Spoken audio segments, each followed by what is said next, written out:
Welcome guys. ഇന്നത്തെ trip ഒരു sunrise കാണാനാണ്. ട്രിവാൻഡ്രത്ത് നിന്ന് 32 കിലോമീറ്റർ അകലെയാണ് ഈ സ്ഥലം സ്ഥിതി ചെയ്യുന്നത്. അത്യാവശ്യം സ്റ്റീപ്പായിട്ടുള്ള കയറ്റങ്ങളൊക്കെ ഉള്ള വഴിയാണിത്. മുകളിലേക്ക് കയറുമ്പോൾ നമുക്ക് 3 സെക്ഷനായിട്ടാണ് മുകളിലേക്ക് കയറാനുള്ളത്. ഓരോ സ്ഥലത്തോട്ടും കയറുമ്പോഴുള്ള വ്യൂ അടിപൊളിയാണ്. ബാക്ക്ഗ്രൗണ്ടിൽ അഗസ്ത്യ മലയും ആകാശത്തിന്റെ കളറും ഒരു വിഷ്വൽ ബ്യൂട്ടി തന്നെയാണ്. പിന്നെ നമ്മൾ അടുത്തതായി സെക്കൻഡ് പോർഷൻ കയറി. രാവിലെ ഫുഡൊന്നും കഴിക്കാത്തതുകൊണ്ടാണ് അത്യാവശ്യം നല്ല തളർച്ച ഉണ്ടായിരുന്നു. അത്യാവശ്യം റെസ്റ്റ് ഒക്കെ എടുത്താണ് നമ്മൾ മുകളിലേക്ക് കയറിയത്. മുകളിലേക്ക് പോകുന്നതോറുള്ള വ്യൂ കാരണം നമ്മൾ എൻജോയ് ചെയ്താണ് മുകളിലേക്ക് കയറിയത്. മുകളിലേക്ക് കയറി ചെല്ലുമ്പോൾ നമുക്കൊരു അമ്പലം കാണാൻ പറ്റും. മുകളിലെത്തുമ്പോൾ നമുക്കൊരു 360 വ്യൂ ആണ് കിട്ടുന്നത്. ഇവിടെ നമുക്ക് നെയ്യാർ ഡാമിന്റെ റിസർവയറും കിഡിലായിട്ട് കാണാം. പിന്നെ നമ്മൾ സൺറൈസിനായിട്ട് വെയിറ്റ് ചെയ്തു. സൺറൈസ് ഒക്കെ ഒരു രക്ഷയില്ലാത്ത വ്യൂ ആണ്. നമ്മൾ ഒരുപാട് സൺറൈസ് ഒക്കെ കണ്ടിട്ടുണ്ടെങ്കിൽ ഇവിടെ നിന്നുള്ള സൺറൈസ് ഒരു രക്ഷയില്ല. വളരെ മെസ്മറൈസിംഗ് ആയിട്ടുള്ള ഒരു വ്യൂ ആണ്.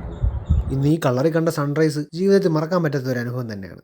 എങ്ങനെയുണ്ടായിരുന്നു എക്സ്പീരിയൻസ്? അടിപൊളിയായിരുന്നു. കഴിച്ചാൽ ഇത്രയും കിട്ടുള്ള സൺറൈസ് എൻ്റെ ജീവിതത്തിൽ കണ്ടിട്ടില്ല. ഈ ഒരു കളറിൽ സൺറൈസ് ഞാൻ ഇതുവരെ കണ്ടിട്ടില്ല. അടിപൊളിയായിരുന്നു. കറക്റ്റ് ടൈം നമ്മളെത്തിയല്ലേ? അതെ, സൺറൈസിന് മുമ്പ് ഇപ്പൊ നല്ല കിഡിലം കോടയൊക്കെ ഉണ്ട്.